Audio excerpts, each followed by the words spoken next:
यूं ही उनसे किसी ने एक दिन पूछा था, मूसा अलैहिस्सलाम, भला आपसे बढ़कर इल्म वाला भी कोई होगा? मूसा अलैहिस्सलाम ने कह दिया कि नहीं। हाँ तो और क्या, भला और भी कोई था कि जिसने पहाड़ों पे खड़े होकर रब से गुफ्तगू की हो? क्या कोई और भी था कि जिसे रास्ते में चलते चलते हकीकत में रब मिल गया हो और अल्लाह ने ख़ुद उसको अपने पास बुलाकर कितनी ही चाहत से कहा हो, मैंने तुम पे अपनी मोहब्बत उंडेल दी है। हाय, दिल फट सा जाता है ये सुनकर भी। हाँ तो क्या, मूसा अलैहिस्सलाम क्यों ना कहते कि वो ही हैं सबसे बढ़कर इल्म वाले। जो मूसा अलैहिस्सलाम भी ना कहते तो और कौन कहता, जिन पर अल्लाह ताला ने किताब नाजिल की थी। मगर अल्लाह का तो ये बात पसंद ही ना आई। इल्म दिया तो अल्लाह ने था, फिर मूसा अलैहिस्सलाम ने ये क्यों ना कहा कि अल्लाह की रहमत है, उसी की अता है कि मैं इल्म वाला हूँ। एक मिनट, क्या मूसा अलैहिस्सलाम का मतलब वाकई ये था कि उनका इल्म महज उनके अपने कमाल और सलाहियत की वजह से है? हरगिज़ नहीं। मूसा अलैहिस्सलाम हकीकत में ईमान रखते थे कि ये परवरदिगारे आलम का करम है, सरासर करम, कि उनका दामन गोहर इल्म से मनव्वर है। बस वो कहना भूल गए और अल्लाह ने भी ये बात जाने नहीं दी। फ़ौरन उन्हें कह दिया कि मूसा अलैहिस्सलाम, ये काम गलत कर दिया है, ये भूल गवारा नहीं है।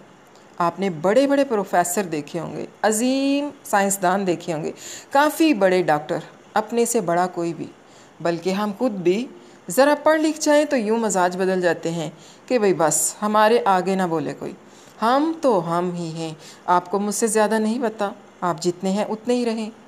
आपने रौनक भरे उस्तादों का लहजा देखा होगा, देहाती वालिदैन के सामने आपने सरकारी हॉस्पिटल की ओपीडी में डॉक्टर का तर्ज़ तख़ातुब मुलाहज़ा किया होगा। कभी वज़ीर आला आम आदमी को कैसे मुखातिब करता है, ओहदेदारों का गरूर का आलम क्या हुआ करता है। हम लोग चलते ज़मीं पे हैं और बोलते यूँ हैं कि आवाज़ गोया आसमान को लपेट डालेगी। हमें अपने नीचे ज़मीं गोया तख्त मालूम होती है। हम शाहाना लोग हैं, हम इल्म वाले हैं, मगर हम में से किसी से रब ने कलाम नहीं फरमाया, किसी को तूर पे अपने पास नहीं बुलाया, किसी को अपनी मोहब्बत का यकीन नहीं दिलाया। किसी डॉक्टर साहबा को देखिए, डॉक्टर साहबा आप तो बहुत लायक हैं जी, बस एक तफ़ाखराना मुस्कुराहट, डॉक्टर साहिबा आप तो बहुत काबिल हैं जी, अल्हम्दुलिल्लाह एक शुक्र में डूबी धीमी मुस्कान। आसमान पे ये दोनों रवैये कितने मुख्तलिफ होते हैं। शुक्र है हम लोगों पे वही नहीं उतरती, वरना हर रोज़ आसमान से न जाने गज़ब के कितने पैगाम उतरा करते। हम क्यों नहीं जान लेते कि हम लोग कितने ही ऊंचे बड़े और ख़ूबसूरत क्यों ना हो जाएं, हम मूसा अलैहिस्सलाम नहीं हो सकते। और ये तर्ज़ गुफ्तगू तो अल्लाह को मूसा अलैहिस्सलाम का भी गवारा नहीं था, तो फिर आपका कैसे गवारा हो सकता है। तो अपने लहजे, अपने रवैये और अपने तर्ज़ गुफ्तगू में आजिज़ी लाइए।